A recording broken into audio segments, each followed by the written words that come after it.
नमस्कार दोस्तों, जैसे कि आप लोग जानते हैं कि हमने इससे पहले एक वीडियो बनाया था, जिसमें हमने बिस्मार्क के बारे में आपको बताया था कि बिस्मार्क कौन थे और उन्होंने जर्मनी के एकीकरण में कैसे अपनी भूमिका निभाई थी। तो आज के वीडियो में हम जानने वाले हैं, एक आपने पढ़ा होगा कि इटली का एकीकरण, ठीक है? तो उसके बारे में हमने आपको बताया था कि हम आपको अगली वीडियो में बताएँगे। तो आज हम क्या करते हैं, आज हम इटली का एकीकरण जो कि हुआ था, उसमें कई लोगों ने अपनी-अपनी भूमिका निभाई थी। तो उसमें से एक प्रसिद्ध एक व्यक्ति का नाम है, जिसका नाम है गैरिबाल्डी। तो आज हम इनके बारे में जानते हैं। तो लिखा हुआ है गैरिबाल्डी, ठीक है? क्वेश्चन कभी-कभी आता है कि गैरिबाल्डी कौन थे? या फिर ये पूछ देते हैं कि इटली का एकीकरण कब हुआ था? और इसमें जिसने भूमिका निभाई थी, जिन लोगों ने, उनके बारे में बताइए। तो अब हम बात करते हैं, आज बात करेंगे गैरिबाल्डी के बारे में। तो अब लोग देख सकते हैं लिखा हुआ है गैरिबाल्डी। तो गैरिबाल्डी का जो पूरा नाम था वो था जोसेपे गैरिबाल्डी। और इन्होंने ये क्या थे, ये इटली का एक प्रसिद्ध स्वतंत्रता सेनानी। तो जो गैरिबाल्डी थे, वो इटली के एकीकरण में उन्होंने अपनी महत्वपूर्ण भूमिका निभाई थी। और जो गैरिबाल्डी थे, ये इटली के बहुत ही प्रसिद्ध क्या थे, स्वतंत्रता सेनानी थे। देखिए, जो व्यक्ति स्वतंत्रता सेनानी होता है, इसका अर्थ होता है कि उसने वहाँ उस स्थान की या उस देश की स्वतंत्रता में आज़ाद कराने में अपनी बहुत ही क्या बोलते हैं उसका, बहुत ही कठिन परिश्रम और काफ़ी मुश्किलों के साथ उसने इस देश को और इस स्थान को आज़ाद कराया। तो उसे हम स्वतंत्रता सेनानी के नाम से जानते हैं। तो जो गैरिबाल्डी थे, वो इटली के एकीकरण के क्या थे, बहुत ही अपनी भूमिका निभाने वाले व्यक्ति थे और उनको इसीलिए क्या कहते थे, स्वतंत्रता सेनानी कहते थे। अब हम इनके बारे में बात करते हैं। तो जो गैरिबाल्डी थे, इनका लिखा हुआ है परिवार तटीय व्यापारी, यानी कि जो क्या बोलते हैं, इनके परिवार था गैरिबाल्डी जी का, ये एक तटीय व्यापारी हुआ करते थे। यानी कि इनका परिवार तट के किनारे रहता था और वहाँ पर क्या करते थे, व्यापारगिरी करते थे, जिसको हम तटीय व्यापारी कहते हैं। इनका पूरा परिवार तटीय क्षेत्र में रहता था किनारे, और वहाँ पर ही व्यापार किया करता था। और आपको बता दें कि जो गैरिबाल्डी थे, यह भी जो व्यापारी नौसेना हुआ करती थी, उसमें एक नाविक थे, ठीक है? जो जिसमें क्या आता है कि व्यापार का सामान आता है जहाज़ों से, उसमें क्या करते थे, पानी वाले जहाज़ हुआ करते थे, उसमें ये अपना एक नौसैनिक के रूप में काम करते थे, ठीक है? और ये भी व्यापारी में ही एक जुड़े हुए थे। आगे लिखा हुआ है आगे लिखा हुआ है यंग इटली सोसाइटी संगठन, ठीक है? 1833 मेसनी, इसका अर्थ क्या होता है? देखिए, हमने जो आपको कुछ टॉपिक्स इनके बारे में है, हमने वो लिख दिए हैं और इनके बारे में आपको समझाते रहेंगे। अगर यही आप टॉपिक पूरे याद हो गए, तो आप जो ये क्वेश्चन आपका लॉन्ग में आता है, तो आप 150-200 वर्ड का हमेशा लिख सकते हैं। तो आगे हम बात करते हैं, लिखा हुआ है यंग इटली सोसाइटी संगठन। देखिए, आप लोग कभी-कभी सुना होगा कि यंग इटली सोसाइटी के जो संगठन है, उसके संस्थापक कौन थे? तो आपको बताते हैं कि इस जो संगठन ये है आपका है, इनके संस्थापक मेसनी थे, ठीक है? तो हुआ क्या, 1833 में मेसनी ने एक यंग इटली सोसाइटी नामक संगठन चलाया था। यंग इटली का अर्थ होता है कि एक नया इटली बनाया जाए, ठीक है? तो 1833 में गैरिबाल्डी जी मेसनी से जुड़े और इनके जो अब इन संगठन चला रहे थे, उनके साथ ये जुड़ गए और उनके साथ क्रियाकलाप करने लगे, ठीक है? क्योंकि गैरिबाल्डी भी चाहते थे कि जो इटली देश है, या इस बिल्कुल स्वतंत्र तो हो जाए और इसमें जो लोग रहते हैं, वो उनकी सारी दिक्कतें ख़त्म हो जाएँ। तो जब मेसनी ने 1833 में ये आंदोलन चलाया, तो इन्होंने भी कहा कि नहीं, ये ठीक बात है, तो उन्होंने भी इसका सहयोग किया और उनके साथ जुड़ गए। हुआ क्या, 1834 में, ये आपका 33 था, ये आपका 1834 है। 34 ईस्वी में एक क्या नाम इनका, उस पीटमांड के गणतंत्री विद्रोह में भाग, यानी कि हुआ क्या, एक बार पीटमांड में एक गणतंत्री विद्रोह चल रहा था, यानी कि एक ऐसा विद्रोह चल रहा था जिसमें उस देश को, इटली को आज़ाद कराना था, यानी उनको स्वतंत्र करना था। तो 1833 में इनके साथ जुड़ गए थे गैरिबाल्डी जी मेसनी के साथ। 1834 में क्या हुआ, आंदोलन जो चल रहा था, ठीक है, जो पीटमांड के प्रधानमंत्री चला रहे थे, उनके साथ क्या ये जुड़ गए, और लेकिन हुआ क्या, ये जुड़ तो गए लेकिन ये असफल हो गया था।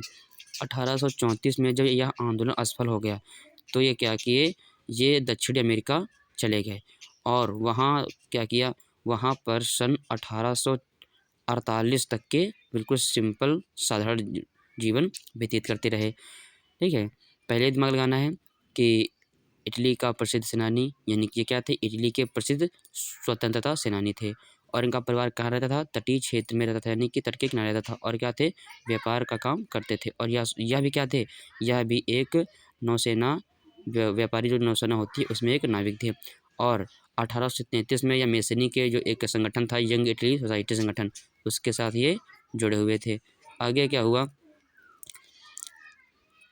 1834 में पीटमांड में एक विद्रोह चल रहा था, गणतंत्र विद्रोह, उसमें इन्होंने भाग लिया, लेकिन वह असफल हो गया विद्रोह। तो जब असफल हो गया तो यह दक्षिण अमेरिका चले गए थे, वहाँ पर 1848 तक ये रहे। और उसके बाद क्या हुआ, जब 1854 में विक्टर इमैनुअल जो इटली के ही थे, उन्होंने जब क्या किया, उन्होंने कहा कि हम इटली को आज़ाद करना चाहते हैं। ठीक है, तो जब कोई व्यक्ति अगर कोई अच्छा काम करता है तो जो व्यक्ति पहले असफल हो जाता है तो वह भी कहता है कि नहीं, हम भी इसमें भाग लेंगे। तो उसी तरह से हुआ कि जब विक्टर इमैनुअल ने इटली के स्वतंत्रता के लिए आगे कदम बढ़ाए तो उन्होंने भी 1854 में वहाँ से दक्षिण अमेरिका से आकर के इनके साथ जुड़ गए। और हुआ क्या, 1860 में गैरीबाल्डी ने क्या किया, दक्षिणी इटली में जाकर के लोगों को काफ़ी ज्ञान सिखाया, उनके बारे में बताया, लोगों को एक अपने देश के प्रति भावना जगाई। उनके जब हृदय में भावना जागती है तो शुरुआत में उनके साथ 1000 लोग जुड़ते हैं, शुरुआत में 1000 लोग जुड़ते हैं और धीरे धीरे इनकी संख्या बढ़कर के 30,000 पहुँच जाती है। और इन 30,000 जो संगठन इनका बन जाता है गैरीबाल्डी जी का, उन्हें रेड शर्ट्स के नाम से जाना जाता है। जो आपका संगठन बन जाता है उन्हें रेड शर्ट्स के नाम से जाना जाता है। ये दक्षिणी भारत जो दक्षिणी इटली होता वहाँ पर 1860 में जाते हैं और वहाँ पर शुरुआत में 1000 लोग जुड़ते हैं इनके साथ और आगे चल कर के 30,000 इनकी संख्या हो जाती है, जिन्हें इनके ग्रुप को, पूरे ग्रुप को रेड शर्ट्स के नाम से जाना जाता है। ठीक है, आगे क्या होता है, इन्हीं सेना को लेकर के ये क्या करते हैं, 1867 में ये रोम में फ्रांसीसी सेना से लड़ जाते हैं। जो इनकी गैरीबाल्डी की सेना होती है और जो फ्रांसीसी सेना होती है, ये रोम में क्या करते हैं, एक दूसरे से लड़ जाते हैं और वहाँ क्या होता है, वहाँ पर अब इनकी जीत होती है गैरीबाल्डी जी की और फ्रांसीसी सेना की हार हो जाती है।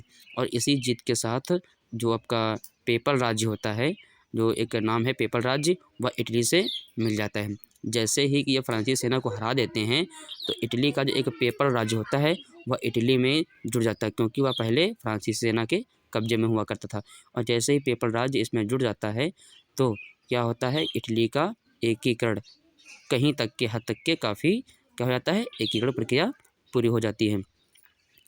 अब क्या होता है, जो गैरीबाल्डी थे इन्होंने काफ़ी तरह से, ठीक है, कई क्रियाकलापों से लोगों के साथ मिलकर के कई आंदोलन करते हैं, उनमें भाग लेते हैं, विफल होते हैं, फिर आ जाते हैं। तो हम ये कह सकते हैं कि जो गैरीबाल्डी थे ये काफ़ी इस इटली के एकीकरण में महत्वपूर्ण थे। ठीक है, और काफ़ी क्वेश्चन कौन देता है कभी कभी कि बताइए इटली के एकीकरण में किन लोगों ने भूमिका निभाई थी।